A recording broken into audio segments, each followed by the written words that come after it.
ಓಂ M ಪ್ರವ್ರಜಂತಮನುಪೇತಮಪೇತಕೃತ್ಯಂ ದ್ವೈಪಾಯನೋ ವಿರಹಕಾತರ ಆಜುಹಾವ ಪುತ್ರಾಯಿತಿ ತನ್ಮಯತಯಾ ತರವೋಪಿ ನೇದುಃ ತಂ ಸರ್ವಭೂತಹೃದಯಂ ಮುನಿಮಾನತೋಸ್ಮಿ ಯಸ್ಯಾನುಭಾವಮಖಿಲಶ್ರುತಿಸಾರಮೇಕಂ ಅಧ್ಯಾತ್ಮದೀಪಮತಿತಿತೀರ್ಷತಾಂ ತಮೋಂಧಂ ಸಂಸಾರಿಣಾಂ ಕರುಣಯಾಃ ಪುರಾಣಗುಹ್ಯಂ ತಂ ವ್ಯಾಸಸೂನುಮುಪಯಾಮಿ ಗುರುಂ ಮುನೀನಾಂ ನಾರಾಯಣಂ ನಮಸ್ಕೃತ್ಯ ನರಂ ಚೈವ ನರೋತ್ತಮಂ ದೇವೀಂ ಸರಸ್ವತೀಂ ವ್ಯಾಸಂ ತತೋ ಗ್ರಂಥಮುದೀರಯೇ. ಮಾತರ್ಮೇ ಮಾತರಿಷ್ವನ್ನ ಪಿತರತುಲಗುರೋ ಭ್ರಾತರಿಷ್ಟಾಪ್ತಬಂಧೋ ಸ್ವಾಮಿನ್ ಸರ್ವಾಂತರಾತ್ಮನ್ನ ಜರ ಜರ ಇತರ್ಜನ್ಮ ಮೃತ್ಯಾಮಯಾನಾಂ ಗೋವಿಂದೇ ದೇಹಿ ಭಕ್ತಿಂ ಭವತಿ ಚ ಭಗವನ್ನೂರ್ಜಿತಾಂ ನಿರ್ನಿಮಿತ್ತಾಂ ನಿರ್ವ್ಯಾಜಾಂ ನಿಶ್ಚಲಾಂ ಸದ್ಗುಣಗಣ ಬೃಹತೀಂ ಶಾಶ್ವತೀಂ ಆಶುದೇವಾ.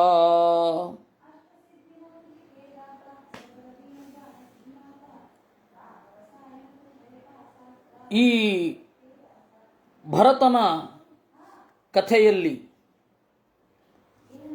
ಜಿಂಕೆ ಮರಿಯನ್ನು ಪ್ರೀತಿಸಿದ ಕಥೆಯಲ್ಲಿ ನಾವು ಸ್ವೀಕರಿಸಬೇಕಾಗಿರುವ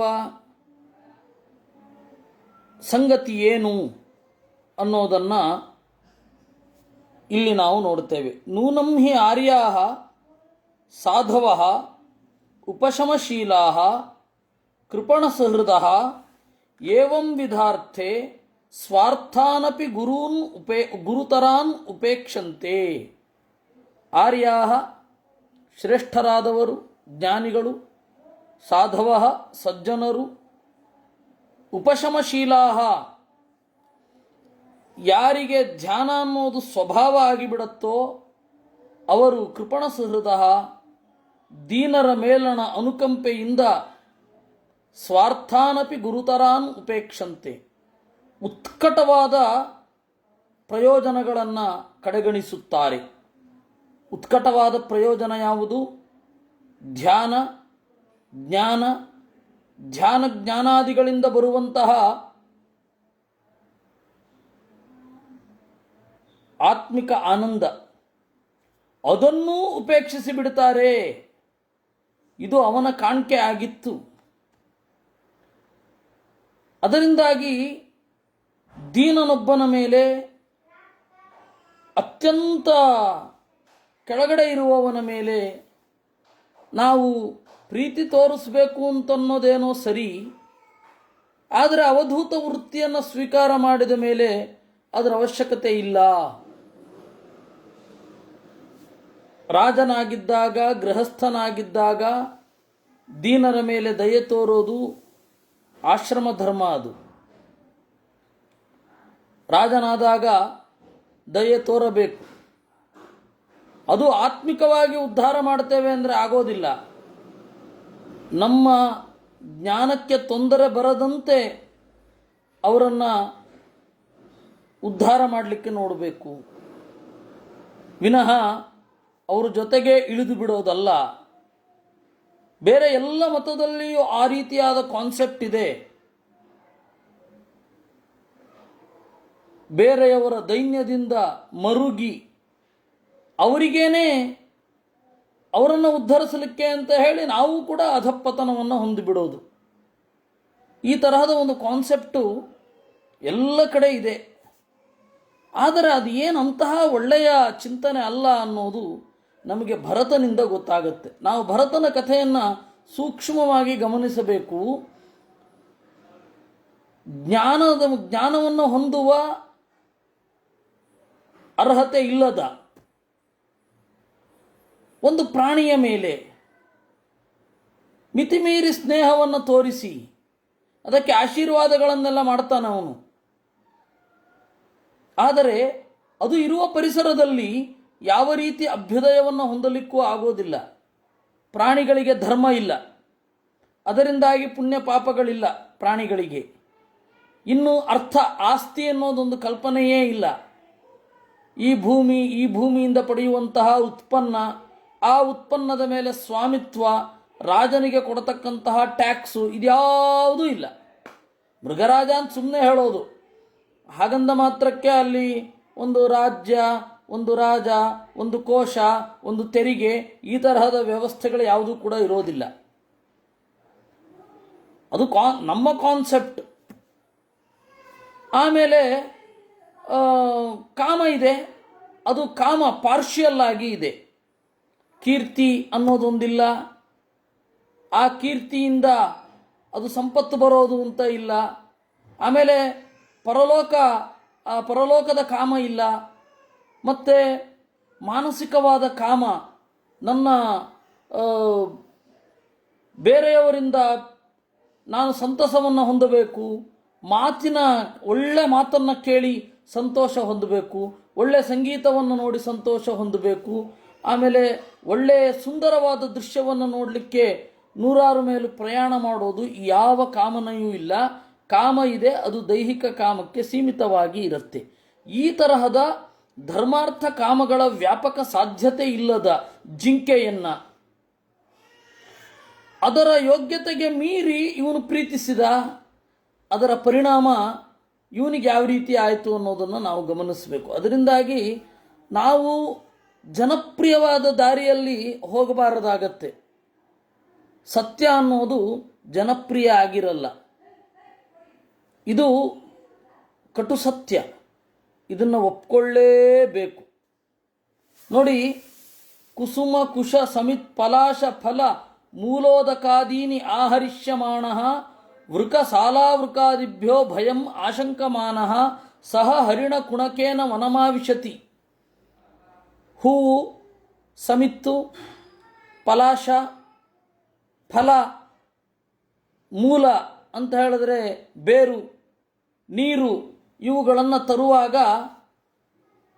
ಜಿಂಕೆಯನ್ನು ಜೊತೆಯಲ್ಲಿ ಒಯ್ತಾ ಇದ್ದ, ಜಿಂಕೆ ಮರಿಯನ್ನು. ಕಾರಣ ಏನು ಅಂದರೆ ವೃಕ ಸಾಲಾವೃಕಾದಿಭ್ಯೋ ಭಯಂ ಆಶಂಕಮಾನ. ಕತ್ತೆ ಕಿರುಬವೋ, ತೋಳವೋ, ಸಾಲಾವೃಕ ಅಂದರೆ ಕತ್ತೆ ಕಿರುಬ, ತೋಳವೋ, ಅದು ಈ ಪ್ರಾಣಿಯನ್ನು ತಿಂದರೆ ಗತಿ ಏನು ಅಂತ ಅವನಿಗೆ. ಪಥಿಪಥಿತ ಮುಗ್ಧಭಾವೇನ ತತ್ರ ತತ್ರ ವಿಷಕ್ತಂ ಅತಿ ಪ್ರಣಯ ಸಾರ ಹೃದಯ ಕಾರ್ಪಣ್ಯಾತ್ ಸ್ಕಂಧೇನ ಉದ್ವಹತಿ ಏವಮುತ್ಸಂಗೇ ಉರಸಿ ಚ ಅವಧಾಯ ಉಪಲಾಳಯನ್ ಪರಮಾಂ ಅವಾಪ ಮುದಂ. ಪ್ರತಿ ದಾರಿಯಲ್ಲಿ ಅತ್ಯಂತ ಸೋತು ಆ ಇನುಮರಿ ಬಹಳ ದೂರ ಹೋಗಲಿಕ್ಕಿತ್ತು, ದೂರದಿಂದ ಅವನು ತರಬೇಕು. ಆವಾಗ ಅಲ್ಲಿ ನಿಂತು ಬಿಡ್ತಾ ಇತ್ತು, ಮುಂದೆ ನಡೀಲಿಕ್ಕೆ ಆಗ್ತಾ ಇರಲಿಲ್ಲ. ಚಿಕ್ಕ ಅವುಗಳಿಗೆ ಕಾಲು ಸೋತು ಎತ್ತುಕೋ ಅಂತವೆ. ಆ ರೀತಿ ಅದರಲ್ಲಿಯೇ ತೊಡಗಿ ದೈನ್ಯದಿಂದ ಸ್ಕಂಧೇನ ಉದ್ವಹತಿ, ಅದನ್ನು ತೆಗೆದು ತನ್ನ ಹೆಗಲ ಮೇಲೆ ಹಾಕಿಕೊಳ್ತಾ ಇದ್ದ. ಏವಂ ಉತ್ಸಂಗೇ ಉರಸಿಚ ಅವಧಾಯ, ಆಮೇಲೆ ಒಂದು ಸ್ವಲ್ಪ ಹೊತ್ತು ಕೂತು ತೊಡೆ ಮೇಲೆ ಹಾಕಿಕೊಂಡು ಎದೆಗೆ ಅಪ್ಪಿಕೊಂಡು ಪರಮಾಂ ಅವಾಪ ಮುದಂ, ಸಂತೋಷವನ್ನು ಹೊಂದಿದ. ಈಗ ಮಗುವನ್ನು ಪಾಲನೆ ಮಾಡಬೇಕಾದರೂ ಹಾಗೇ ಇರುತ್ತೆ.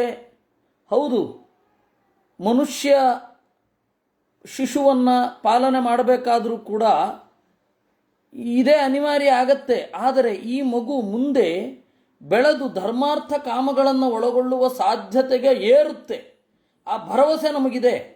ಅದರಿಂದಾಗಿ ಇಲ್ಲಿ ಪ್ರೀತಿ ತೋರಿಸಬಹುದೇನೋ, ಇಲ್ಲಿಯೂ ಅತಿ ತೋರಿಸಬಾರದು, ತಳೆಯಲೇಬಾರದು, ಹೃದಯದಲ್ಲಿಯೂ ತಳೆಯಬಾರದು. ಆದರೆ ವಿಪರೀತ ಪ್ರೀತಿ, ಆ ಮಗುವನ್ನು ಬೆಳೆಯಲಿಕ್ಕೆ ಬಿಡದಂತಹ ಒಂಥರ ಕಪಿಮುಷ್ಟಿ ಅಂತಾರಲ್ಲ, ಆ ತರಹ ಯಾವುದನ್ನು ಬೆಳೆಸಬಾರದು, ಮನುಷ್ಯ ಶಿಶುವನ್ನು ಬೆಳೆಸಬಾರದು. ಆದರೆ ಜಿಂಕೆಯ ಮರಿಯನ್ನು ಬೆಳೆಸೋದ್ರಿಂದ ಯಾವ ಪ್ರಯೋಜನವೂ ಇಲ್ಲ. ಮನುಷ್ಯ ಶಿಶುವನ್ನು ಬೆಳೆಸುವಾಗ ಅದು ಮುಂದೆ ಧರ್ಮವನ್ನು ಅರ್ಥ ಮಾಡಿಕೊಂಡೀತು, ಅರ್ಥವನ್ನು ಒಳಗೊಂಡೀತು, ಕಾಮವನ್ನು ತಿದ್ದುಕೊಂಡೀತು.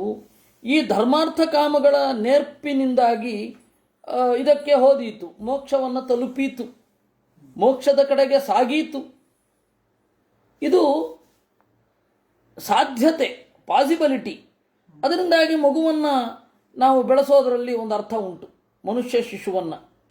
ಆದರೆ ಈ ತರಹದ ಶಿಶುವನ್ನು ನಾವು ಏನು ಮಾಡೋದು? ನಾಯಿಯನ್ನು ಬೆಳೆಸೋದು ಏನು? ಧರ್ಮಾರ್ಥ ಕಾಮಗಳಲ್ಲಿ ಒಂದಕ್ಕೂ ಪ್ರಯೋಜನ ಇಲ್ಲ. ಕರುವನ್ನು ಬೆಳೆಸೋದಕ್ಕೆ ಒಂದು ಪ್ರಯೋಜನ ಉಂಟು, ಧರ್ಮಕ್ಕೆ ಸಾಧನ ಆದರೂ ಆಗತ್ತೆ. ಅರ್ಥ ಅದು ಸಂಪತ್ ಸಾಧಕ. ಸಂಪನ್ನಂ ಗೋಷು ಸಂಭಾವ್ಯಂ. ಹಾಲು, ಮೊಸರು, ತುಪ್ಪ ಇವುಗಳು ಅತ್ಯಂತ ಶ್ರೇಷ್ಠ ತರಗತಿಯದ್ದಾದರೆ ಯಜ್ಞಾದಿಗಳಿಗೆ ಉಪಯೋಗಕ್ಕೆ ಬೀಳುತ್ತೆ. ಹೀಗಾಗಿ ನಾವು ಏನು ಸನಾತನ ಸಂಪ್ರದಾಯ ಅನ್ನುವುದು ಧರ್ಮಾರ್ಥ ಕಾಮಗಳ ಹಿನ್ನೆಲೆಯಲ್ಲಿಯೇ ಎಲ್ಲವನ್ನೂ ನೋಡೋದು. ನಾಯಿ ಬೆಳೆಸೋದ್ರಿಂದ ಯಾವ ಧರ್ಮ, ಅರ್ಥ, ಕಾಮ ಇವುಗಳಿಗೆ ಉಪಯೋಗ ಇಲ್ಲ. ಆದರೆ ಮಗುವನ್ನು ಬೆಳೆಸೋದ್ರಿಂದ ಒಂದು ಮುಂದೆ ಇದು ಧರ್ಮಾರ್ಥ ಕಾಮಗಳನ್ನು ಒಳಗೊಳ್ಳಬಹುದು. ಈ ಮಗು ಹಾಗೆ ಬೆಳೆಸಬೇಕಾಗಿರುವುದು ಅಂತ.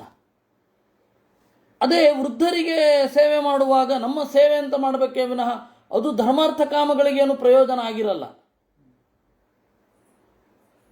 ಅತ್ಯಂತ ವೃದ್ಧರು, ಅವರು ನಮ್ಮ ಪೋಷಣೆಯಿಂದ ಬಲಿತು ಧರ್ಮವನ್ನೇನು ಮಾಡಲಿಕ್ಕಾಗೋಲ್ಲ, ಬೆಡ್ ರಿಡನ್ ಆಗಿರ್ತಾರೆ. ಅವರು ಸೇವೆ ಮಾಡ್ತೇವೆ, ಅವರು ಮುಂದೆ ಬಲಿಷ್ಠರಾಗಿ, ಯಾಕೆಂದರೆ ಬಲಿಷ್ಠರಾಗುವ ಸಾಧ್ಯತೆಗಳು ಹೊಟ್ಟೋಗಿರುತ್ತೆ. ಅವರು ಧರ್ಮವನ್ನು ಆಚರಿಸಲಿಕ್ಕಾಗಲ್ಲ, ಅರ್ಥವನ್ನು ಸಂಪಾದನೆ ಮಾಡಲಿಕ್ಕಾಗಲ್ಲ. ಕಾಮ, ಅವರು ದೇವರನ್ನು ಬಯಸಬಹುದು, ಕಾಮದ ಒಂದು ಸಾಧ್ಯತೆ ಇದೆ. ಅದರಿಂದಾಗಿ ಒಬ್ಬರನ್ನು ಪೋಷಿಸುವಾಗ ಧರ್ಮಾರ್ಥ ಕಾಮಗಳ ಹಿನ್ನೆಲೆಯಲ್ಲಿಯೇ ನಾವು ನೋಡೋದು. ಈ ಋಷಭ ನಾಮಕ ಪರಮಾತ್ಮನ ಮಗ ಭರತ ಆ ಧರ್ಮಾರ್ಥ ಕಾಮಗಳ ಹಿನ್ನೆಲೆಯಲ್ಲಿ ನೋಡ್ಲಿಕ್ಕೆ ಆಗಲಿಲ್ಲ ಅವನಿಗೆ. ಆ ಜಿಂಕೆಯನ್ನು ಬೆಳೆಸೋದ್ರಿಂದ ಏನು ಪ್ರಯೋಜನ ಇಲ್ಲ, ಧರ್ಮ ಸಾಧನ ಅಲ್ಲ. ಜಿಂಕೆಯ ಹಾಲಾಗಲಿ ಏನಾಗಲಿ, ಜಿಂಕೆಯ ಚರ್ಮ ಅದು ಧರ್ಮ ಸಾಧನ ಆಗಬಹುದು ಜಪಕ್ಕೆ ಕೂತ್ರೆ, ಯಜ್ಞದಲ್ಲಿ ಬಳಸಿದರೆ. ಆದರೆ ಅದು ಸಾಯ್ಬೇಕವಾಗ. ಹೀಗಾಗಿ ಅದಲ್ಲ. ನಮ್ಮ ಸ್ವಾಮಿಗಳು, ಪೇಜಾವರ ಸ್ವಾಮಿಗಳು ಜಿಂಕೆಯ ಚರ್ಮವನ್ನು ಬಳಸ್ತಾ ಇರಲಿಲ್ಲ. ಯಾಕೆ ಅಂದರೆ ಅದು ಹಿಂಸೆಯಿಂದ ಬಂದದ್ದು ಅಂತ. ವೇದದಲ್ಲಿ ಅದು ಸ್ಪಷ್ಟವಾಗಿ ಇದೆ.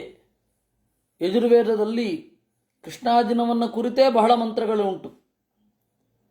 ಶುಕ್ಲ ಯಜುರ್ವೇದದಲ್ಲೂ ಉಂಟು, ಕೃಷ್ಣ ಯಜುರ್ವೇದದಲ್ಲಿಯೂ ಉಂಟು. ನಾನು ಒಮ್ಮೆ ಸ್ವಾಮಿಗಳಿಗೆ ಹೇಳಿದೆ, ಸ್ವಾಮಿ ಇದು ವೇದ ಪ್ರತಿಪಾದ್ಯ ಕೃಷ್ಣಾಜಿನ, ಅದು ವೈದಿಕ ಆಗಿರಬಹುದು, ಆದರೆ ನನ್ನ ಮನಸ್ಸಿಗೆ ಬರ್ತಾ ಇಲ್ಲ.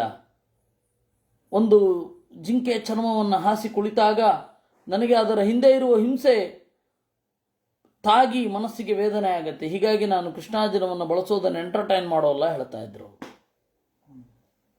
ಅದವರ ಅವರ ವೈಯಕ್ತಿಕ ಅಭಿಪ್ರಾಯ ಅದು. ಆದರೆ ಇದ್ದದ್ದು ಹಾಗೆ. ಈ ಹಿನ್ನೆಲೆಯಲ್ಲಿ ಧರ್ಮಾರ್ಥ ಕಾಮಗಳಿಗೆ ಯಾವುದಕ್ಕೂ ಸಾಧನವಾಗದ ಕೆಲಸವನ್ನು ಮಾಡಬೇಡಿ ಅನ್ನೋದು ಸಂದೇಶ. ಅವನು ಅದನ್ನು ಮರೆತ. ಕ್ರಿಯಾಯಾಮ್ ನಿರ್ವರ್ತ್ಯಮಾನಾಯಾಮ್ ಅಂತರಾಳ ಉತ್ಥಾಯ ಉತ್ಥಾಯ ಯದೈನಂ ಅಭಿಚಕ್ಷಿತ ತರ್ಹಿ ವಾ ಸ ವರ್ಷಪತಿ ಪ್ರಕೃತಿಸ್ಥೇನ ಮನಸ ತಸ್ಮೈ ಆಶಿಷ ಆಸಾಸ್ತೆ ಸ್ವಸ್ತಿ ಸ್ಯಾದ್ವತ್ಸತೆ ಸರ್ವತ ಇತಿ. ಪಥಿ ಆಮೇಲೆ ಒಂದು ಕ್ರಿಯೆ ನಡೀತಾ ಇರಬೇಕಾದ್ರೆ ಮಧ್ಯ ಮಧ್ಯದಲ್ಲಿ ಎದ್ದು ಹೋಗಿ ನೋಡ್ತಾ ಇದ್ದಂತೆ. ಜಿಂಕೆ ಏನು ಮಾಡ್ತಾ ಇದೆ, ತಪ್ಪಿಸಿಕೊಂಡು ಹೊರಟಿದೆಯೋ ಏನೋ. ಆಮೇಲೆ ಸಹಜವಾಗಿ ಆಶಾಸ್ತೆ, ಅದಕ್ಕೆ ಆಶೀರ್ವಾದ ಮಾಡ್ತಾ ಇದ್ದಂತೆ. ಸ್ವಸ್ಥತೆ ಸ್ಯಾದ್ವತ್ಸತೆ ಸರ್ವತಃ ಇತಿ. ಮಗು ನಿನಗೆ ಎಲ್ಲ ಕಡೆಯಿಂದ ಒಳಿತಾಗಲಿ ಅಂತ. ಅವನೇನು ಧರ್ಮಾರ್ಥ ಕಾಮಗಳು ಇರಲಿ ಅಂತೇನು ಆಶೀರ್ವಾದ ಮಾಡಿದ್ದಲ್ಲ. ಅವನ ಧ್ಯಾನದ ಸಿದ್ಧಿಗೆ ಅದು ಬಹಳ ದೊಡ್ಡ ಸಂಗತಿ ಏನಲ್ಲ. ಆ ಜಿಂಕೆ, ಆ ಜೀವ ಜಿಂಕೆಯ ದೇಹದಲ್ಲಿದ್ದಾಗಲೇ ಭಗವಂತನ ಅರಿವನ್ನು ಪಡೆದು ಬಿಡಬಹುದಿತ್ತು. ಆ ತರಹದ ತಪಸ್ಸಿದ್ಧಿ ಭರತನಿಗಿತ್ತು. ಆದರೆ ಅವನು ಆ ದಿಸೆಯಲ್ಲಿ ಯೋಚನೆ ಮಾಡಲಿಲ್ಲ. ಅಂದರೆ ದೇವರು ನಮಗೆ ತೋರಿಸಿದ ಪಾಠ, ಯಾವ ಜೀವರು ಯಾರು ಧರ್ಮಾರ್ಥ ಕಾಮ ಈ ಮೂರರ ಪರಿಧಿಯಲ್ಲಿ ಬರುವುದಿಲ್ಲವೋ ಅವರ ಜೊತೆ ಸಂಸರ್ಗ ಮಾಡೋದು ಕಷ್ಟ. ಯಾಕೆಂದರೆ ಅವರು ನಮ್ಮ ಎತ್ತರಕ್ಕೆ ಬರಲ್ಲ, ನಾವು ಆ ಮಟ್ಟಕ್ಕೆ ಕುಸಿದು ಹೋಗ್ತೇವೆ ಅಂತ. ಅನ್ಯದಾತು ಭೃಶಂ ಉದ್ವಿಗ್ನವನ ನಷ್ಟದ್ರವಣ ಇವ ಕೃಪಣ ಸಕರುಣಂ ಅತಿತರಚೇಣ ಹರಿಣ ಕುಣಕ ವಿರಹ ವಿಹ್ವಲ ಹೃದಯ ಸಂತಾಪ ತಮೇವಾನುಶೋಚನ್ ಕಿಲ ಕಶ್ಮಲಂ ಮಹದ ಅಭಿರಂಭಿತ ಇತಿ ಹೋವಾಚ. ಈ ಧರ್ಮಾರ್ಥ ಕಾಮ ಮೂರನ್ನೂ ಕೂಡ ನೇರ್ಪು ಮಾಡಿಕೊಳ್ಳೋದು ಬಹಳ ಮುಖ್ಯ. ಒಬ್ಬರು ನಾಟಕ ಮಾಡ್ತಾ ಇದ್ರು, ನನಗೆ ಆಕಿಂಚನ್ಯ ಬರಲಿ, ಬಡತನ ಬರಲಿ ಅಂತ ಒಬ್ಬರು ಬಹಳ ನಾಟಕ ಮಾಡ್ತಾ ಇದ್ರು. ಆಗ ಅವರನ್ನು ಕುರಿತು ನಮ್ಮ ಪ್ರಭಾಕರ್ ರಾಯರು ಹೇಳಿದ್ರು, ಆಕಿಂಚನ್ಯ ಬಡತನ ಅಂತನ್ನೋದು ಅದು ಮನಸ್ಸಿನ ನಿರ್ಲಿಪ್ತಿಗೆ ಕಾರಣ ಆಗಬೇಕೇ ವಿನಃ ಅದು ಭೌತಿಕವಾದ ಸಂಪತ್ತನ್ನು ಕಸಿದುಕೊಂಡು ಬಿಡುವಂತನ್ನೋ ಭಾವನೆ ಅಲ್ಲಿ ಎಲ್ಲಿಯೂ ಇಲ್ಲ. ನೀವು ಯಾರನ್ನೇ ನೋಡಿ, ಸುಧಾಮ ಪರಮಾತ್ಮನ ಮಿತ್ರ ಸುಧಾಮ ಸಂಪನ್ನನಾಗಿಯೇ ಇದ್ದದ್ದು. ಕುಂತಿ, ಪಾಂಡವರು, ವಿದುರ ಏನು ಕಡಿಮೆ, ಬಡವ ಏನಲ್ಲ, ಅವನು ಒಳ್ಳೆ ಶ್ರೀಮಂತನೇ. ಬಡತನದಲ್ಲಿ ಭಕ್ತಿ ಮಾಡಿದ್ರೆ ದೇವರು ಮೆಚ್ಚುತ್ತಾನೆ ಅಂತ ಅದರಷ್ಟೇ, ಅದರ ಅರ್ಥ ದಾಸರು ಆ ರೀತಿ ಹೇಳಿದ್ದೇ ವಿನಃ ವಿದುರ ರಿಟೈರ್ಡ್ IAS ಆಫೀಸರ್ ತರಹ, ಅವನು ರಿಟೈರ್ಡ್ ಮಿನಿಸ್ಟರ್ ತರಹ. ಅವನಿಗೆ ಬಡತನ ಇತ್ತು, ಅವನು ಬರೀ ಗಂಜಿ ಕೊಟ್ಟ ಅಂತ ನಿಮಗೆ ಎಲ್ಲಿಯೂ ಕಂಡು ಬರೋದಿಲ್ಲ. ನೀವು ಮುಂದೆ ಮಹಾಭಾರತದಲ್ಲಿ ನೋಡಲಿದ್ದೀರ. ಒಂದು ಭಾವುಕತೆಯನ್ನು ವ್ಯಕ್ತಪಡಿಸಲಿಕ್ಕೆ ಆ ರೀತಿ ಹೇಳ್ತಾರೆ. ಬಡವರು ನೊಂದುಕೊಳ್ಳಬಾರದು, ಬಡವರು ದೇವರು ನಮಗೆ ಹತ್ರ ಆಗಿದ್ದಾನೆ ಅಂತ ಅಂದುಕೊಳ್ಳಲಿ, ಬಡತನವನ್ನು ಎಂಜಾಯ್ ಮಾಡಲಿ, ಆ ಸಂಕಲ್ಪ ಅಂತ ತಿಳಿಲಿ ಅಂತಲೇ ವಿನಃ ಆಕಿಂಚನ್ಯ ಬಡತನ ಕೊಡು ಅಂತ ಹೇಳಿ ಆ ಕೇಳೋದರ ಉದ್ದೇಶ ಅಕಿಂಚನ ಅನ್ನೋ ಶಬ್ದ ಬಡತನ ಅಂತ ಹೇಳೋಲ್ಲ, ನಿರ್ಲಿಪ್ತಿಯನ್ನು ಹೇಳುವಂಥದ್ದು, ಅರ್ಥಾದರ್ಥ. ಕಾರಣ ಏನು ಅಂತಂದರೆ, ಸಮಾಜದ ತೀರ ಕೆಳವರ್ಗಗಳಿಗೆ ನಾವು ಹೊರಟು ಹೋದರೆ, ಹಣ ಮೊದಲಾದವುಗಳಿಲ್ಲದೆ ಹೋದಾಗ ಬಡತನದ ತೀರಾ ಕೆಳವರ್ಗದ ಜನರ ಜೊತೆ ಇರಬೇಕಾಗತ್ತೆ. ಅವ್ರು ಎತ್ತರಕ್ಕೇರಲ್ಲ, ನಾವು ಆ ಎತ್ತರದಿಂದ ಕೆಡ ಬಿದ್ದೋಗ್ಬಿಡ್ತೀವಿ. ಯೋಚನೆ ಮಾಡಬೇಕು ನಾವು. ನೋಡಿ, ಇದೊಂದು ಸಾಧ್ಯತೆಯನ್ನು ಯೋಚನೆ ಮಾಡಿ. ಯಾವುದಾದರೂ ಉಪನ್ಯಾಸದಲ್ಲಿ ದೇವರೇ ಬಡತನ ಕೊಡು ಅಂತ ಹೇಳಿ ಎಲ್ಲರೂ ಹೇಳಿದ್ರು ಅಂತಂದರೆ ನೀವು ಎಚ್ಚರದಿಂದ ಯೋಚನೆ ಮಾಡಬೇಕು. ಇಲ್ಲ, ಅದಾಗಲ್ಲ. ನಮಗೆ ಸಜ್ಜನರ ಸಂಘ ಕೊಡಲಿ ಅನ್ನೋದು ಸರಿ, ನಿರ್ಲಿಪ್ತಿಯನ್ನು ಕೊಡು ಅನ್ನೋದು ಸರಿ. ನಮಗೆ ಈ ಸಂಪತ್ತಿದೆ, ನಿರ್ಲಿಪ್ತಿಯನ್ನು ಕೊಡು ಅಂತ. ಒಂದೊಮ್ಮೆ ನೀವು ಏನಾದರೂ, ಈಗ ಮಧ್ಯಮ ವರ್ಗದಲ್ಲಿ ನಾವಿದ್ದೇವೆ, we are in middle class. ನಾವು ಮಿಡಲ್ ಕ್ಲಾಸಿನಿಂದ ಕೆಡೆ ಕುಸಿದು ಅಂತ ಇಟ್ಕೊಳ್ಳೋಣ. ತೀರಾ ಹೈ ಕ್ಲಾಸ್ಗೆ ಹೋಗೋದು ಬೇಡ, ನಾಚಿಕೆ ಮಾನ ಮರ್ಯಾದೆ ಎಲ್ಲ ಬಿಟ್ಟೊಟ್ಟೋಗ್ಬಿಡ್ತೀವಿ. ಸರಿ, ಇನ್ನು ತೀರಾ ಕೆಳಗಡೆ ಕ್ಲಾಸಿಗೆ ಧವಕ್ಕಂತ ಕುಸಿದು ಬಿಡೋದು. ಒಂದೊಮ್ಮೆ ತೀರಾ ಕೆಳಗಡೆ ಕುಸಿದ್ರೆ ಸ್ಲಮ್ಮಲ್ಲಿ ಇರಬೇಕಾಗತ್ತೆ. ಸ್ಲಮ್ಮಲ್ಲಿ ಇದ್ಕೊಂಡು ಈ ಥರದ ಸಾಧನೆ ಎಲ್ಲ ಮಾಡ್ಲಿಕ್ಕೆ ಆಗಲ್ಲ. ಯಾಕೆಂದ್ರೆ ಅಲ್ಲಿಯ ಪರಿಸರ ತೀರಾ ಕೆಟ್ಟದು. ಅವರಿಗೆ ಸಾಧಾರಣ ಸಾಹಿತ್ಯದ ಅರಿವಾಗೋದಿಲ್ಲ, ತಲೆ ಬಿಸಿಯಾಗಿಬಿಡತ್ತೆ. ನಾವು ಅದೇನು ಕೇಳೋದು? ಹೌದು, ವಿಜಯಧ್ವಜರು ಅವ್ರ ಕಾಲಕ್ಕೆ ಕೇಳ್ಕೊಂಡ್ರೇನೋ, ಅವ್ರ ಕಾಲ ಬೇರೆ, ಈ ಕಾಲ ಬೇರೆ. ನಾವೀಗ ಅದನ್ನು ಕೇಳಲಿಕ್ಕೆ ಆಗಲ್ಲ. ನಮ್ಮ ಸುತ್ತ ತೀರಾ ಲೋ ಕ್ಲಾಸ್ ಪೀಪಲ್ ಇದ್ರೆ ನಾವೇನು ಮಾಡೋದು? ಅದರಿಂದ ಎಚ್ಚರ ಇರಬೇಕು.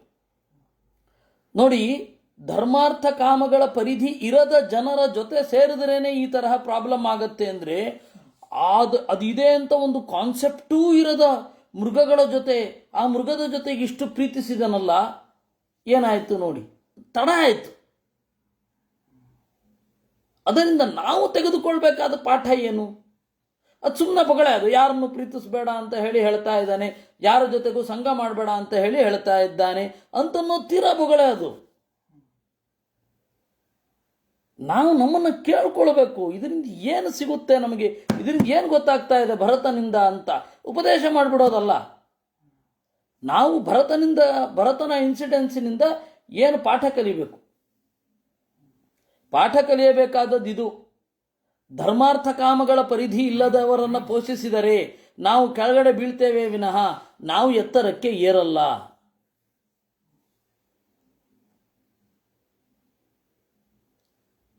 ಇದು ಇರೋದು. ನೋಡಿ, ಆಚಾರ್ಯರು ಕೂಡ ನ ಬುದ್ಧಿಭೇದಂ ಜನಯೇತ್ ಅಜ್ಞಾನಾಂ ಕರ್ಮಸಂಗಿನಾಂ ಅಂತ ಒಂದು ಮಾತು ಹೇಳ್ತಾರೆ. ನ ಬುದ್ಧಿಭೇದಂ ಜನಯೇತ್, ನಿಮಗೆ ಕಲೆಯ ಬಗೆಗೆ ತಕ್ಕ ಮಟ್ಟಿನ ಆಸ್ವಾದ, ತತ್ವಶಾಸ್ತ್ರದ ಬಗೆಗೆ ತಕ್ಕ ಮಟ್ಟಿನ ಆಸ್ವಾದ ಇರೋದು ಅಪ್ಪರ್ ಮಿಡಲ್ ಕ್ಲಾಸಲ್ಲಿರುತ್ತೆ, ಮಿಡಲ್ ಕ್ಲಾಸಲ್ಲಿರುತ್ತೆ, ಲೋ ಕ್ಲಾಸಲ್ಲಿರಲ್ಲ. ಇವತ್ತು ಸುಮ್ಮನೆ ನಮ್ಮ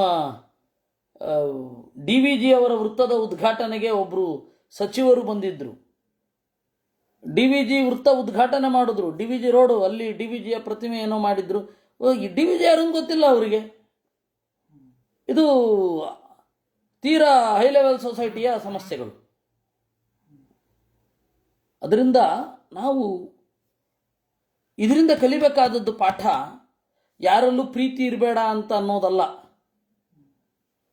ಯಾರಲ್ಲೂ ಪ್ರೀತಿ ಇಡದೆ ಅವನೇನು ಬರಲಿಲ್ಲ, ಆಯಾ ಆಶ್ರಮಕ್ಕೆ ಆಯಾ ಇದಕ್ಕೆ ತಕ್ಕಂತೆ ಬಂದದ್ದು.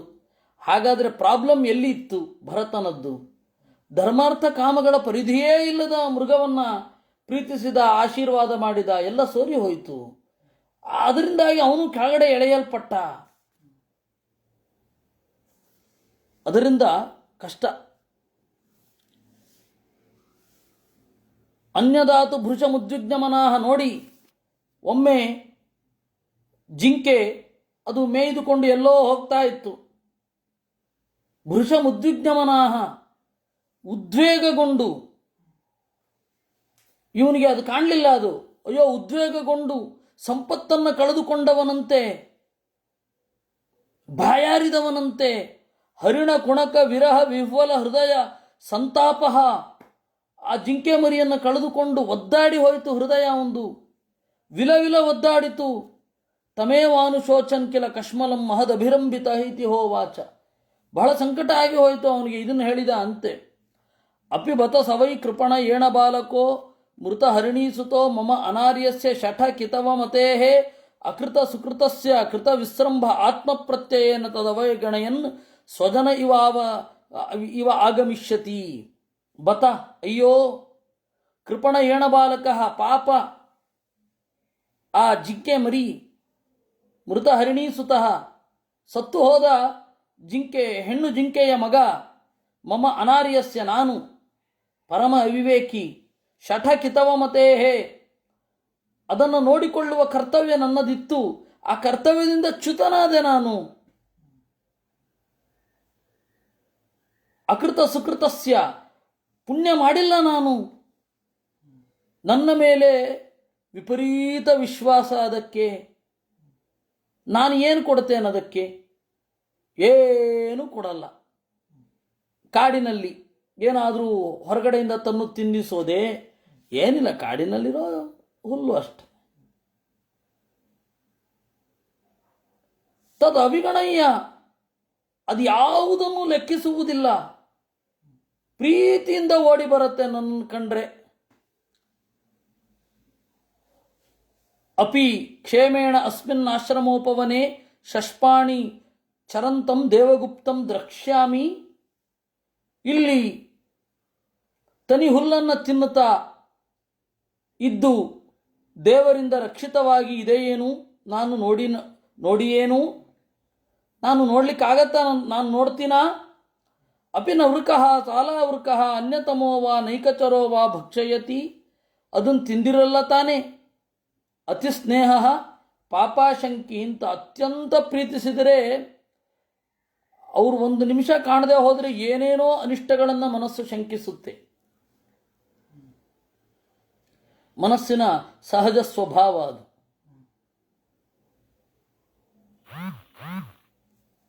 ಆ ಹಿನ್ನೆಲೆಯಲ್ಲಿ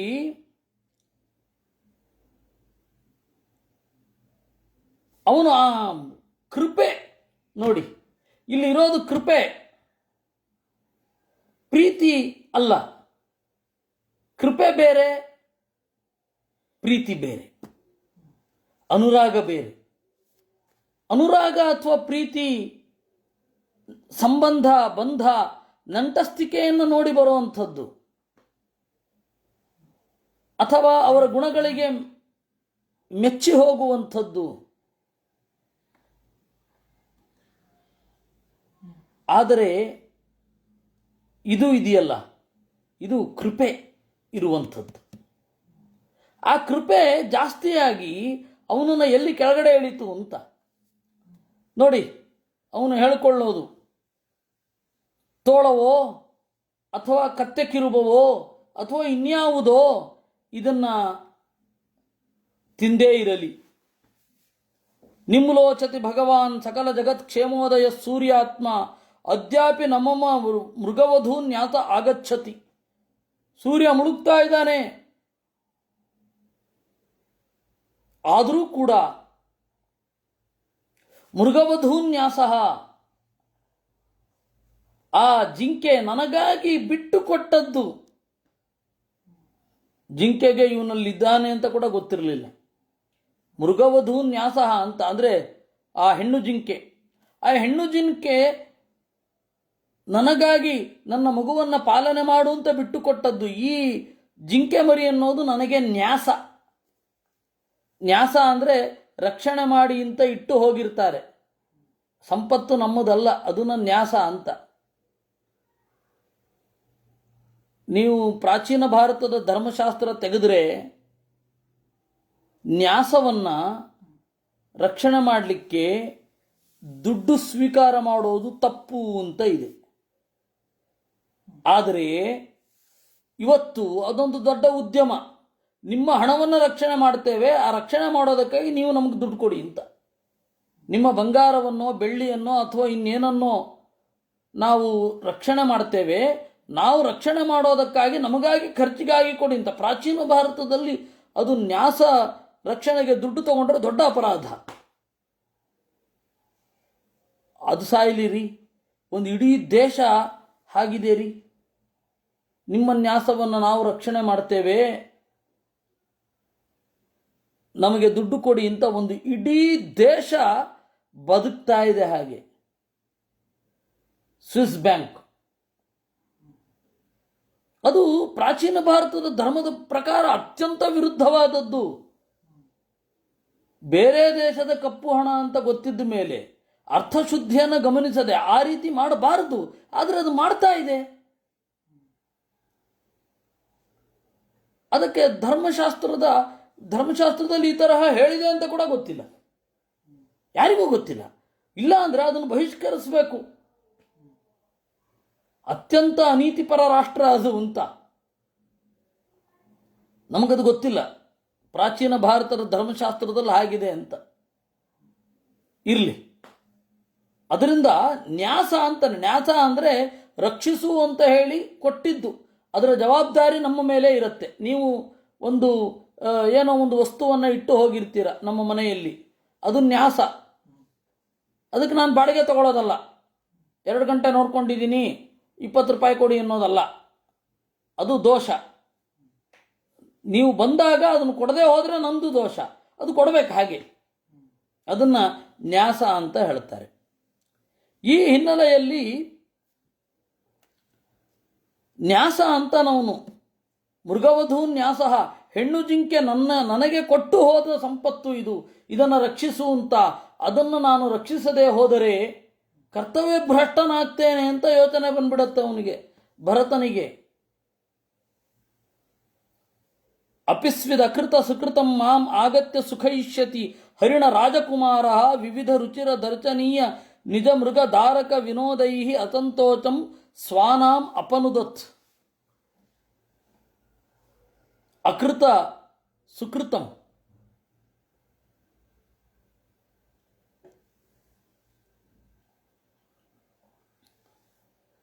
ನಾನು ಪಾಪವನ್ನೇ ಮಾಡಿದ್ದೇನೆ, ಪುಣ್ಯ ಯಾವತ್ತೂ ಮಾಡಿಲ್ಲ. ಆ ಪಾಪಿಷ್ಠನಾದ ನನ್ನನ್ನು ಕುರಿತು ಓಡಿ ಬಂದು ನನ್ನ ಕೈನಲ್ಲಿ ಮೈದಡವಿಸಿಕೊಂಡು ನನ್ನ ತೊಡೆಯ ಮೇಲೆ ತಲೆ ಇಟ್ಟು ಆ ಜಿಂಕೆ ಮರಿ ನನಗೆ ಸುಖವನ್ನು ನೀಡುತ್ತಲ್ವಾ? ಹರಿಣ ರಾಜಕುಮಾರ, ಆ ಜಿಂಕೆ ಮರಿಯೇ ನನಗೆ ರಾಜಕುಮಾರ.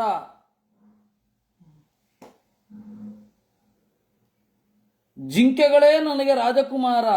ವಿವಿಧ ರುಚರ ದರ್ಶನೀಯ ನಿಜ ಮೃಗ ಧಾರಕ ವಿನೋದೈ ಅಸಂತೋಷಂ ಸ್ವಾನಾಂ ಅಪನುದತ್. ಥರಥರದ ಮುದ್ದಾಟಗಳಿಂದ ನನ್ನನ್ನು ಅಸಂತೋಷಂ ಸ್ವಾನಾಂ ಅಪನುದತ್, ತನ್ನವರಿಗೆ ಆನಂದವನ್ನು ನೀಡತ್ತಲ್ವಾ? ಕ್ಷೇಳಿಕಯ ಮಾಂ ಮುಧಾ ಸಮಾಧಿನ ಮೀಲಿತ ದೃಚಂ ಪ್ರೇಮ ಸಂರಂಭೇಣ ಸಚಕಿತಮಾಗತ್ಯ ಪೃಛತ ಅಪರುಚ ವಿಚಾಣೋಗ್ರೇಣ ಲುಠತಿ. ನಾನು ಸುಮ್ಮನೆ ಸಮಾಧಿಗೆ ಹೋಗಿರಲ್ಲ, ಸುಮ್ಮನೆ ಕಣ್ಣು ಮುಚ್ಚಿರ್ತೇನೆ. ಒಂದು ಕಣ್ಣನ್ನು ತೆರೆದು ಏನು ಮಾಡುತ್ತೆ ಜಿಂಕೆ ಅಂತ ನೋಡ್ತಾ ಇರ್ತೇನೆ. ಅದು ಬಂದು ಗುಮ್ಮತ್ತೆ. ಅಪರುಷ ವಿಷಾಣ, ಮಿದುವಾದ ಆ ಒಂದು ಕೊಂಬು ನನಗೆ ತಾಗಿ ಒಂದು ಸುಖ ವಿಶೇಷ ಆಗತ್ತೆ. ನೋಡಿ, ಇದು ವಿಪ್ರಲಂಭ ಶೃಂಗಾರ. ನಮಗೆ ಒಂದು ವಿಪ್ರಲಂಭ ಗೋಪಿಗೀತೆ, ಅದು ವಿಪ್ರಲಂಭ ಶೃಂಗಾರ ಅಂತ ಕರೀತಾರೆ. ವಿಪ್ರಲಂಭ ಶೃಂಗಾರ ಗಂಡು ಅಥವಾ ಹೆಣ್ಣು, ನಾವು ಪ್ರೀತಿಸುವ ಗಂಡು ಸಿಗದಾಗ ಹೆಣ್ಣು ತನ್ನ ದುಃಖವನ್ನು ತೋಡಿಕೊಳ್ಳೋದನ್ನು ವಿಪ್ರಲಂಭ ಶೃಂಗಾರ ಅಂತ ಕರೀತಾರೆ ಸಂಸ್ಕೃತದಲ್ಲಿ. ಹಾಗೆ ಒಂದು ಗಂಡು ಹೆಣ್ಣು ಸಿಗದಾಗ ಅದನ್ನು ನಾವು ಉರ್ವಶಿ ಪುರೂರವಸ್ಸಿನಲ್ಲಿ ಕಾಣುತ್ತೇವೆ. ಎರಡು ವಿಪ್ರಲಂಭ ಶೃಂಗಾರಗಳಿದೆ. ಉರ್ವಶಿ ಕಳೆದು ಹೋದಾಗ ಪುರೂರವ ಹೋ ಅಂತ ಅಳೋದು ಏನಂತ ಕರೀತಾರೆ? ವಿಪ್ರಲಂಭ ಶೃಂಗಾರ. ಹಾಗೆ ಗೋಪಿಕೆಯರು ಕೃಷ್ಣನನ್ನ ಕುರಿತು ಅಳೋದು, ಅದು ವಿಪ್ರಲಂಭ ಶೃಂಗಾರ. ಎರಡು ವಿಪ್ರಲಂಭ ಶೃಂಗಾರ ಉಂಟು ಭಾಗವತದಲ್ಲಿ. ಆಮೇಲೆ ಪ್ರಾಣಿಯ ಬಗೆಗೂ ಕೂಡ ಒಂದು ವಿಪ್ರಲಂಭ ಇದೆ. ಓ ವಂಚಿತನಾದೆ ಅಂತನ್ನುವ ಭಾವನೆ, ಅದು ಇಲ್ಲಿ ತೋರಿ ಬರುತ್ತೆ. ಆಸಾದಿತ ಹವಿಚ ಬರ್ಹಿಚಿ ದೂಷಿತೆ ಮಯಾ ಉಪಾಲಬ್ಧೋ ಭೀತ ಸಪದ್ಯುಪರತ ರಭಸ ಋಷಿಕುಮಾರವತ್ ಅವಹಿತ ಕರಣ ಕಲಾಪ ಆಸ್ತೆ. ನಾನು ಏನೋ ಒಂದನ್ನು ಸಮಿತ್ತು ಮೊದಲಾದವುಗಳನ್ನು ಇಟ್ಟಿರ್ತೇನೆ, ಅಥವಾ ಅಪರೂಪಕ್ಕೆ ಹಾಲು ಸಿಕ್ಕಿತು, ಆ ಹಾಲನ್ನು ನಾನು ಅಗ್ನಿಗೆ ಸಮರ್ಪಣೆ ಮಾಡಬೇಕು ಅಂತ ಇಟ್ಟಿರ್ತೇನೆ. ವಾನಪ್ರಸ್ಥನಾಗಿದ್ದಾನೆ ಇವನು, ಈಗ ಅಗ್ನಿಗೆ ಸಮರ್ಪಣೆ ಮಾಡಬೇಕು ಅಂತ ಅಪರೂಪಕ್ಕೆ ಹಾಲು ಸಿಕ್ಕಾಗ ಆ ಹಾಲು ಹೆಪ್ಪಾಗಿರಬೇಕು, ಮೊಸರಾಗಿರಬಾರ್ದು. ಆ ಅವಸ್ಥೆಯಲ್ಲಿ ಒಂದು ಹೋಮ ಮಾಡಲಿಕ್ಕುಂಟು.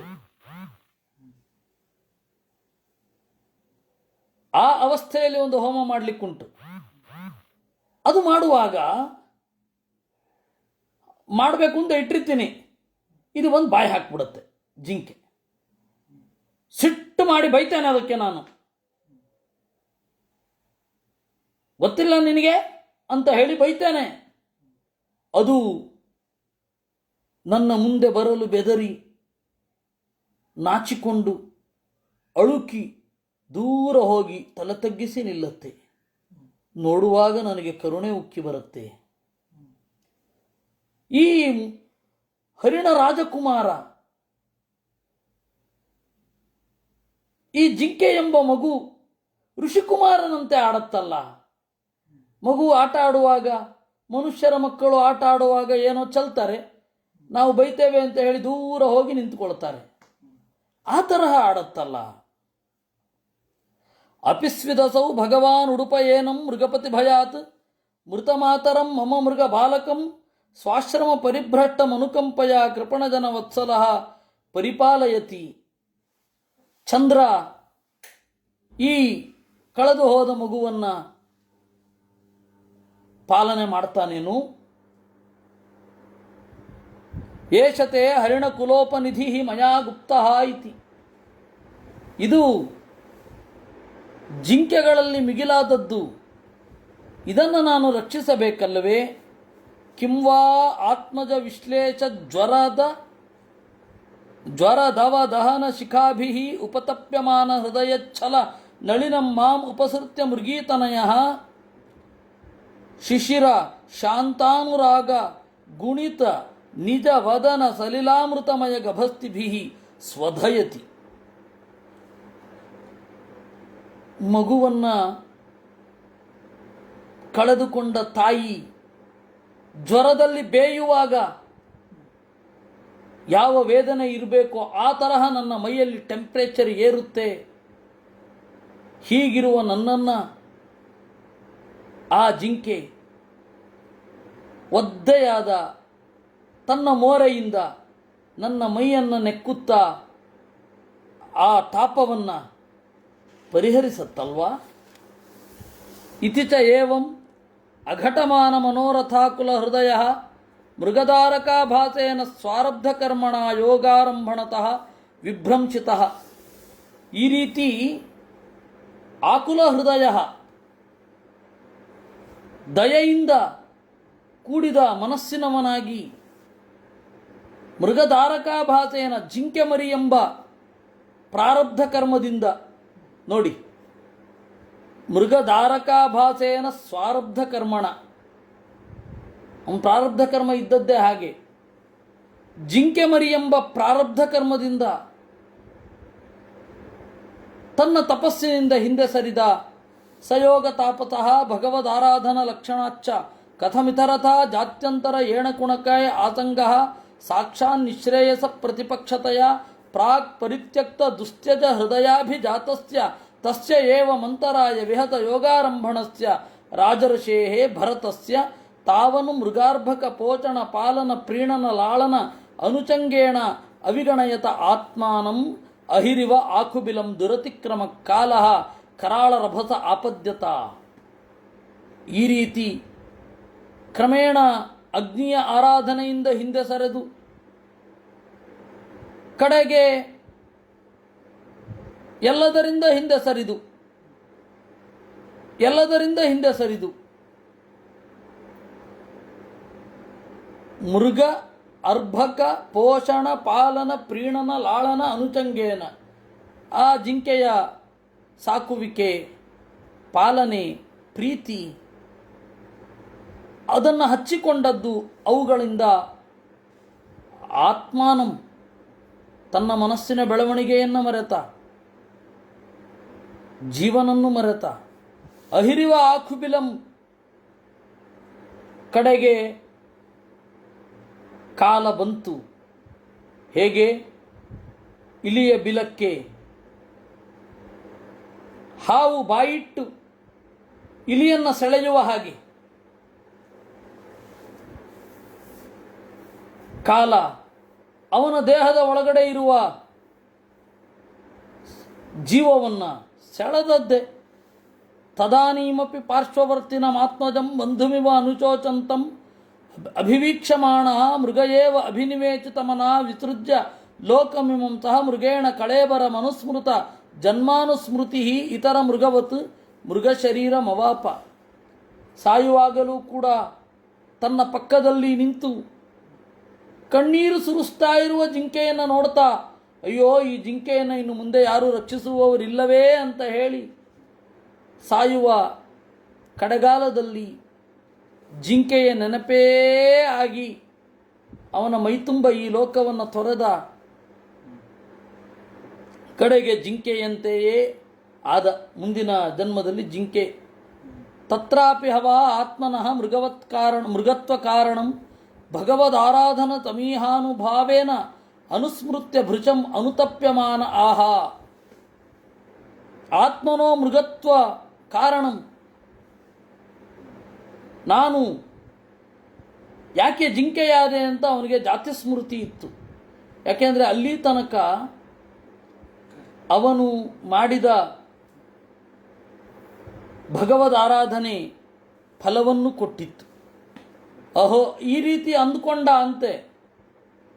ಅಹೋ ಕಷ್ಟಂ ಭ್ರಷ್ಟ ಅಹಂ ಆತ್ಮವತ್ತಾನುಪಥಾತ್ ಯದ್ವಿಮುಕ್ತ ಸಮಸ್ತ ಸಂಘಸ್ಯ ವಿವಿಕ್ತ ಪುಣ್ಯಾರಣ್ಯ ಚರಣಸ್ಯ ಆತ್ಮನ ಆತ್ಮನಿ ತರ್ವೇತಾಂ ಆತ್ಮನಾಂ ಭಗವತಿ ವಾಸುದೇವೇ ತದನು ಶ್ರವಣ ಮನನ ಸಂಕೀರ್ತನ ಅನುಸ್ಮರಣಾಭಿಯೋಗೇನ ಅಶೂನ್ಯ ಸಕಲ ಯಾಮೇನ ಕಾಲೇನ ತಮಾವೇಚಿತಂ ತಮಾಹಿತಂ ಕಾರ್ತ್ಸ್ನ್ಯೇನ ಮನಃ. ಅಯ್ಯೋ ಭ್ರಷ್ಟ, ನಾನು ಜಾರಿದೆ ಪರಮಾತ್ಮನನ್ನ ಕುರಿತಾದ ಚಿಂತನೆಯಿಂದ. ವಿವಿಕ್ತ ಪುಣ್ಯಾರಣ್ಯ ಶರಣಸ್ಯ ಆತ್ಮನಃ ಆತ್ಮನಿ ತರ್ವೇತಾಂ ಆತ್ಮನಾಂ ಭಗವತಿ ವಾಸುದೇವೆ. ಪರಮಾತ್ಮನಲ್ಲಿ ಶ್ರವಣ ಮನನ ನಿಧಿಧ್ಯಾಸನ ಸಂಕೀರ್ತನಾದಿಗಳಿಂದ ಚೆನ್ನಾಗಿ ಕಳೀತಾ ಇತ್ತು ಕಾಲ. ಮನಸ್ಸು ನೇರವಾಗಿ ನೇರ್ಪಾಗಿ ಇತ್ತು. ತತ್ತು ಪುನರ್ಮಾಂ ಮಮ ಅಬುಧಸ್ಯ ರಾಗಾನ್ ಮೃಗಸುತ ಮನುಪರಿ ಸುಸ್ರಾವ. ಆದರೆ ಆ ಜಿಂಕೆಯ ಮೇಲಿನ ಪ್ರೀತಿ ಅದನ್ನೆಲ್ಲವನ್ನು ಹಾಳು ಮಾಡಿತು. ಏವಂ ನಿಗೂಢ ನಿರ್ವೇದೋ ವಿಸೃಜ್ಯ ಮೃಗೀ ಮಾತರಂ ಪುನರ್ಭಗವತ್ ಕ್ಷೇತ್ರಮುಪಶಮಶೀಲ ಮುನಿಗಣದಯಿತಂ ಸಾಳಗ್ರಾಮಂ ಪುಲಸ್ತ್ಯ ಪುಲಹಾಶ್ರಮಂ ಕಾಲಂಜರಾತ್ ಪ್ರತ್ಯಾಜಗಾಮ. ಈ ರೀತಿ ಆ ಜಿಂಕೆಯ ಒಳಗಣ ಸಂಕಟ ಯಾರಿಗೂ ಗೊತ್ತಾಗ್ತಾ ಇರಲಿಲ್ಲ. ನಿಗೂಢ ನಿರ್ವೇದ ಹೆಂಗೆ ಗೊತ್ತಾಗತ್ತೆ? ಮೃಗೀ ಮಾತರಂ ಪುನರ್ಭಗವತ್ ಕ್ಷೇತ್ರ ಉಪಚಮಶೀಲ ಮುನಿಗಣ ದಯಿತಂ. ಕಡೆಗೆ ಅದು ಕಾಲಂಜರದಲ್ಲಿ ಹುಟ್ಟಿದ್ದದು, ಕಾಲಂಜರ ಪರ್ವತ ಅಂತ. ಅಲ್ಲಿ ಅದು ಎಲ್ಲಿದೆ ಅಂತ ಗೊತ್ತಿಲ್ಲ, ಕಾಲಂಜರ ಪರ್ವತ. ಅಲ್ಲಿಂದ ಉದ್ದೇಶಪೂರ್ವಕವಾಗಿ ಪುಲಹಾಶ್ರಮಕ್ಕೆ ಬಂತು. ಅಂದರೆ ಭರತ ತಾನು ಹಿಂದೆ ಎಲ್ಲಿ ತಪಸ್ಸು ಮಾಡಿದ್ದನೋ ಜಿಂಕೆಯ ಜನ್ಮದಲ್ಲಿ ಇದ್ದಾಗಲೂ ಕೂಡ ನೆನಪಿಸಿಕೊಂಡು ಅಲ್ಲಿಂದ ಮರಳಿ ಬಂದ. ತಸ್ಮಿನ್ನಪಿ ಕಾಲಂ ಪ್ರತೀಕ್ಷಮಾಣಃ ಸಂಗಾಚ್ಯ ಭೃಚಮುದ್ವಿಗ್ನ ಆತ್ಮತಃತರಃ ಶುಷ್ಕ ಪರ್ಣ ತೃಣವೀರುಧಾ ವರ್ತಮಾನಃ ಮೃಗತ್ವ ನಿಮಿತ್ತಾವಸಾನಮೇವ ಗಣಯನ್ ಮೃಗಚರೀರಂ ತೀರ್ಥೋದಕ ಕ್ಲಿನ್ನಂ ಉತ್ಸಸರ್ಜ. ಅಲ್ಲಿ ಯಾರ ಜೊತೆಗೂ ಸ್ನೇಹವನ್ನು ಬೆಳೆಸದೆ, ಮನುಷ್ಯರ ಜೊತೆಗಾಗಲಿ ಋಷಿಗಳ ಜೊತೆಗಾಗಲಿ ಯಾರ ಜೊತೆಗೂ ಸ್ನೇಹವನ್ನು ಬೆಳೆಸದೆ ತನ್ನ ತಾಯಿಯನ್ನು ಬಿಟ್ಟು ಬಂದಿತ್ತಲ್ಲ, ಎಲ್ಲ ಕಡೆಯಿಂದ ಹೊರಬಂದು ಅದಕ್ಕೆ ಯಾರೂ ಇಲ್ಲದ ಜಾಗದಲ್ಲಿ ಬಂದದ್ದು. ಅದರಲ್ಲಿ ಜಿಂಕೆಯಾಗಿದ್ದಾಗ ಶುಷ್ಕ ಪರ್ಣ ತೃಣ ವಿರುದ್ಧ, ಒಣಗಿ ಹೋದ ಹುಲ್ಲು, ಒಣಗಿ ಹೋದ ಎಲೆ, ಅವುಗಳನ್ನು ತಿನ್ನುತ್ತಾ ನಾನು ಯಾವಾಗ ಸಾಯ್ತೇನೆ ಅಂತ ತನ್ನ ಸಾವನ್ನು ಕಾಯ್ತಾ ಕಡೆಗೊಮ್ಮೆ ತೀರ್ಥೋದಕ ಕ್ಲಿನ್ನಂ ಒಂದು ಪುಣ್ಯವಾದ ಸರೋವರದಲ್ಲಿ ತನ್ನ ದೇಹವನ್ನು ಅದು ಬಿಟ್ಟಿತು. ಹೀಗೆ ಶ್ರೀಮದ್ಭಾಗವತೆ ಪಂಚಮಸ್ಕಂಧೆ ಅಷ್ಟಮೋಧ್ಯಾಯ 8ನೇ ಅಧ್ಯಾಯ ಮುಗಿತು. 9ನೇ ಅಧ್ಯಾಯವನ್ನು ನಾವು ನೋಡಲಿದ್ದೇವೆ. ಅಥ ಕಸ್ಯಚಿತ್ ದ್ವಿಜವರಸ್ಯ ಅಂಗಿರತ ಪ್ರವರಸ್ಯ ಶಮದಮ ತಪಸ್ವಾಧ್ಯಾಯಾಧ್ಯಯನ ತ್ಯಾಗ ಸಂತೋಷ ತಿತಿಕ್ಷಾ ಪ್ರಶ್ರಯ ವಿದ್ಯಾ ಅನಸೂಯ ಆತ್ಮಜ್ಞಾನ ಆನಂದಯುಕ್ತಸ್ಯ ಆತ್ಮಸದೃಶ ಶ್ರುತ ಶೀಲಾಚಾರ ರೂಪೌದಾರ್ಯ ಗುಣ ನವ ಸೋದರ್ಯಾಂಗಜ ಬಭೂವು ಮಿಥುನಂಚ ಯವೀಯಸ್ಯಾಂ ಭಾರ್ಯಾಯಾಂ. ಒಬ್ಬ ಬ್ರಾಹ್ಮಣ ಇದ್ದ, ಅವನು ಅಂಗಿರಸ ಗೋತ್ರೋತ್ಪನ್ನ. ಅವನ ಹೆಸರೇನು ಅಂತ ಹೇಳಲಿಲ್ಲ. ಅವನು ಶಮ, ದಮ,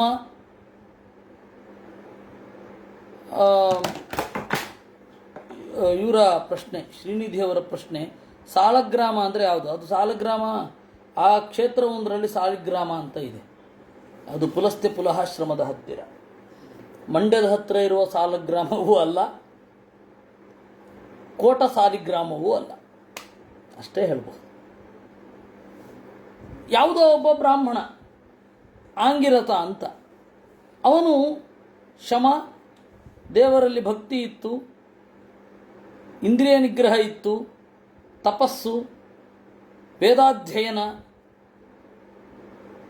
ಅತಿಥಿಗಳಿಗೆ ಚೆನ್ನಾಗಿ ಊಟ ಹಾಕ್ತಾ ಇದ್ದ, ತ್ಯಾಗ ಅಂದರೆ ದಾನ, ಸಂತೋಷ, ತೃಪ್ತಿ ಇತ್ತು ಇದ್ದಿದ್ರಲ್ಲಿ, ತಿತಿಕ್ಷಾ ದ್ವಂದ್ವ ಸಹಿಷ್ಣುತೆ ಇತ್ತು, ಪ್ರಶ್ರಯ ಅಂದರೆ ವಿನಯ, ವಿದ್ಯೆ, ಅನಸೂಯ ಅಂದರೆ ಇನ್ನೊಬ್ಬರ ಮೇಲೆ ಸ್ಪರ್ಧೆ ಇರಲಿಲ್ಲ. ಸ್ಪರ್ಧೆ ಇರಬಾರದು ವಸ್ತುತಃ. ಯಾರ ಮೇಲೂ ಸ್ಪರ್ಧೆ ಇರಬಾರದು. ಒಬ್ಬೊಬ್ಬರಿಗೆ ದೇವರು ಒಂದೊಂದನ್ನು ಕೊಟ್ಟಿರ್ತಾನೆ. ಯಾವತ್ತೂ ಸ್ಪರ್ಧೆ ಇರಬಾರದು.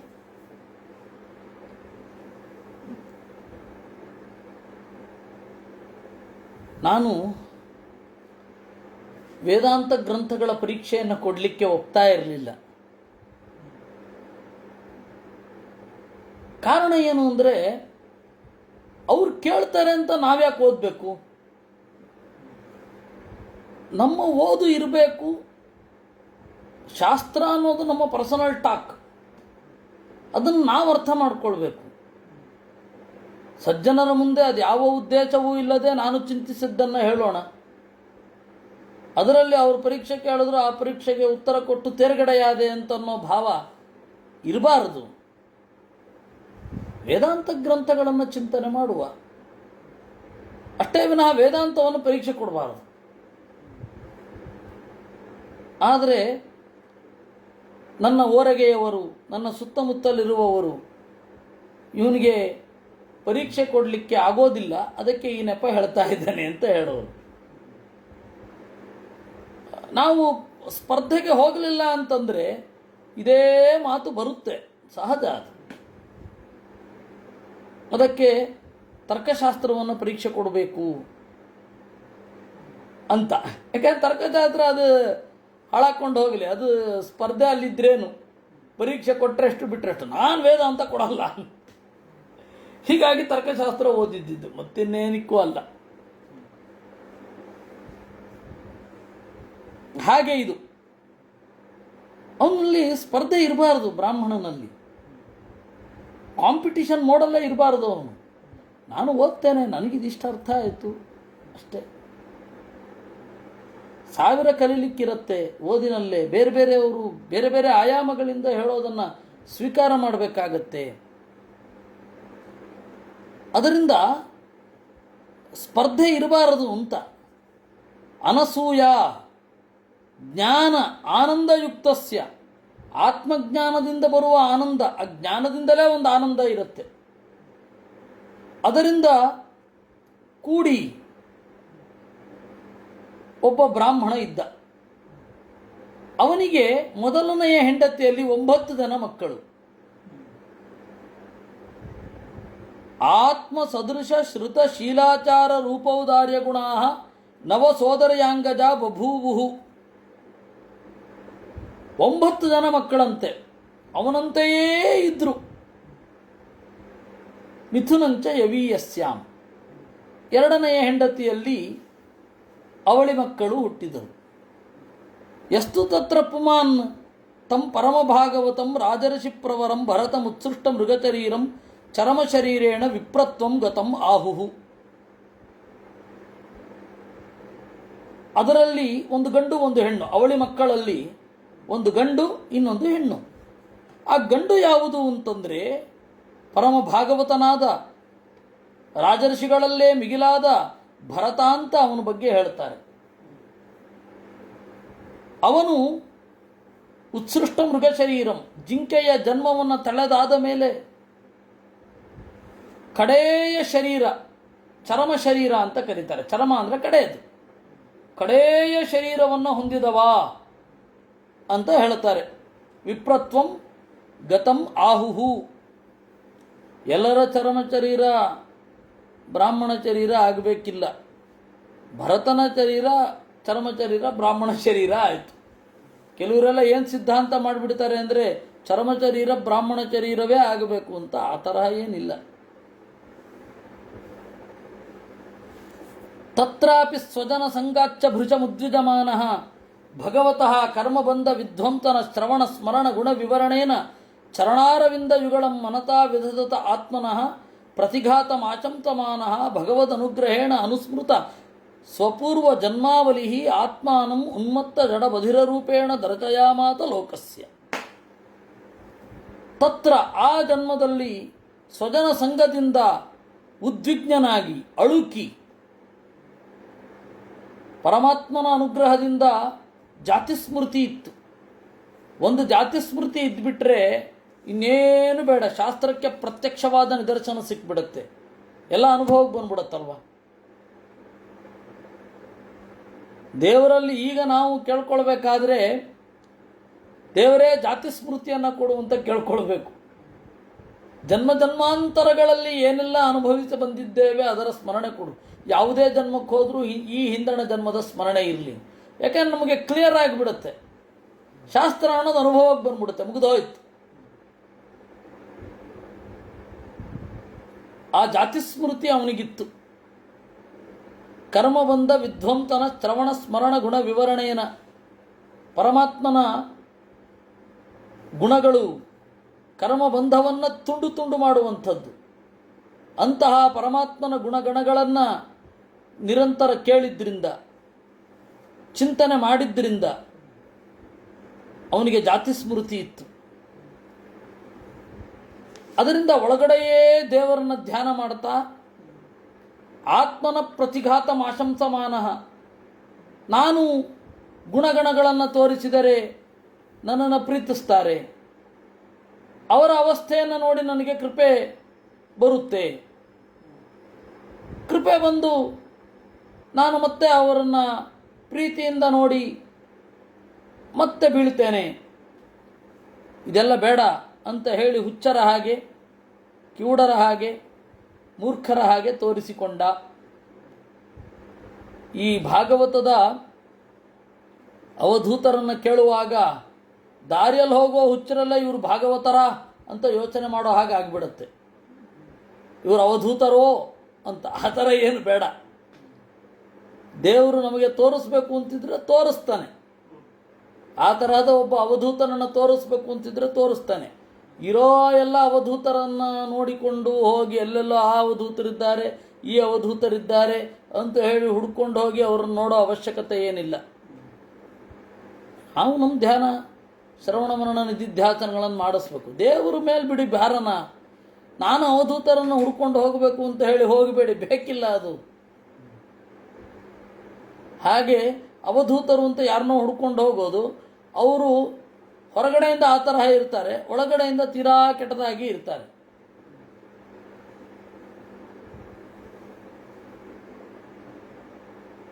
ತಸ್ಯಾಪಿ ಹವ ಆತ್ಮಜಸ್ಯ.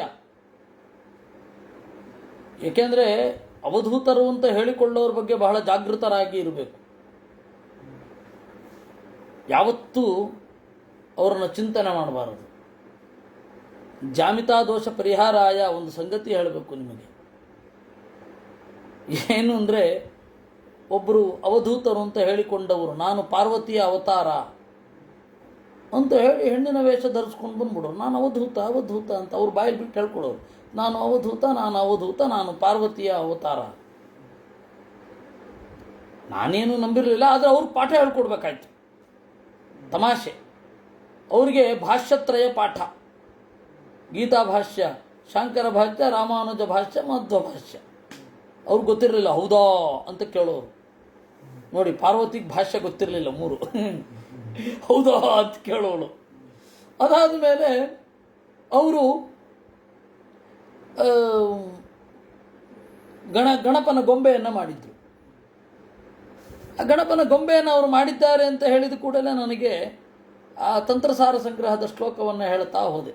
ರಕ್ತಾಂಬರೋ ರಕ್ತತನು ರಕ್ತಮಾಲ್ಯಾನುಲೇಪನ ಲಂಬೋದರ ಗಜಮುಖ, ಕೆಳಗಡೆಯ ಬಲಗಡೆ ಪಾಶ, ಮೇಲ್ಗಡೆ ದಂತ, ಎಡಗಡೆಯ ಮೇಲ್ಗಡೆ ಅಂಕುಶ. ಗಣಪನಿಗೆ 4 ಕೈ, ಎಡಗಡೆಯ ಕೆಳಗಡೆ ಭಾಗ ಅಭಯ. ಪಾಶದಂತ ಅಂಕುಚ ಅಭಯೇ ಬಿಭ್ರತ್ ಧ್ಯೇಯ ವಿಘ್ನಹರಃ ಅಂತ ಆ ಶ್ಲೋಕ ಹೇಳ್ಕೊಂಡು ಬಂದೆ. ಅವರು ಎಡ ಕೆಳಗಡೆಯ ಕೈಯನ್ನು ತೊಡೆಯ ಮೇಲೆ ಇಟ್ಟಿರೋ ಹಾಗೆ ಮಾಡಿಬಿಟ್ಟಿದ್ರು. ಯಾಕೆ ಅಭಯ ಇಲ್ಲ ಅಂತ ಕೇಳಿದೆ. ಅದು ನನಗೆ ಕನ್ಫ್ಯೂಸ್ ಆಗಿಬಿಟ್ಟಿತ್ತು. ಅದಕ್ಕೆ ನಾನು ಅಭಯ ಮಾಡಲಿಲ್ಲ ಅಂತ ಬಾಯಿ ತಪ್ಪಿ ಹೇಳಿಬಿಟ್ರು. ಅಂದರೆ ತಾಯಿಗೆ ಮಗ ಹೇಗಿರ್ತಾನೆ ಅನ್ನೋದ್ರ ಬಗ್ಗೆ ಡೌಟ್. ಹೀಗೆಲ್ಲ ಇರ್ತಾರೆ. ಅದರಿಂದ ಕಷ್ಟ. ದೇವರು ನಮ್ಗೆ ತೋರಿಸ್ಬೇಕು ಅಂತಿದ್ರೆ ತೋರಿಸ್ತಾನಪ್ಪ. ನಾವೇನು ಪ್ರಯತ್ನ ಪಡೋದು? ನಾವು ಈಗ ನಮಗೆ ಇರುವಂತಹ ಶಾಸ್ತ್ರವನ್ನು ಚಿಂತನೆ ಮಾಡ್ತಾ ಕೂತ್ಕೊಳ್ಳೋಣ, ಅಷ್ಟೇ ನಾವು ಮಾಡಬೇಕಾದದ್ದು. ಉಳಿದದ್ದೆಲ್ಲ ಅವನಿಗೆ ಬಿಡ್ರಿ. ಅವನಿಗೆ ಚೆನ್ನಾಗಿ ಗೊತ್ತು ಯಾರ್ಯಾರು ಏನೇನು ಹೇಗೆ ಹೇಗೆ ಎಲ್ಲಿ ಎಲ್ಲಿ ಹೇಗೆ ಮಾಡಬೇಕು ಅನ್ನೋದು ಅವನಿಗೆ ಚೆನ್ನಾಗಿ ಗೊತ್ತು. ಅವನ ಬಗ್ಗೆ ಭರವಸೆ ಇಟ್ಟು ನಾವು ನಮ್ಮ ಕೆಲಸ ಮಾಡೋಣ ಅಷ್ಟೆ. ಅದರಿಂದ ಹೀಗೆ ಅವಧೂತನಾಗಿ ಅವನು ತೋರಿಸಿದ. ದರ್ಶಯಾಮಾತ ಲೋಕಸ್ಯ 3ನೇ ಗದ್ಯ. ನಾಳೆ 4ನೇ ಗದ್ಯ ಶುರು ಆಗತ್ತೆ. ಅದನ್ನು ಹಾಗೆ ಚಿಂತನೆ ಮಾಡುವ. ಕೃಷ್ಣಾರ್ಪಣಮಸ್ತು.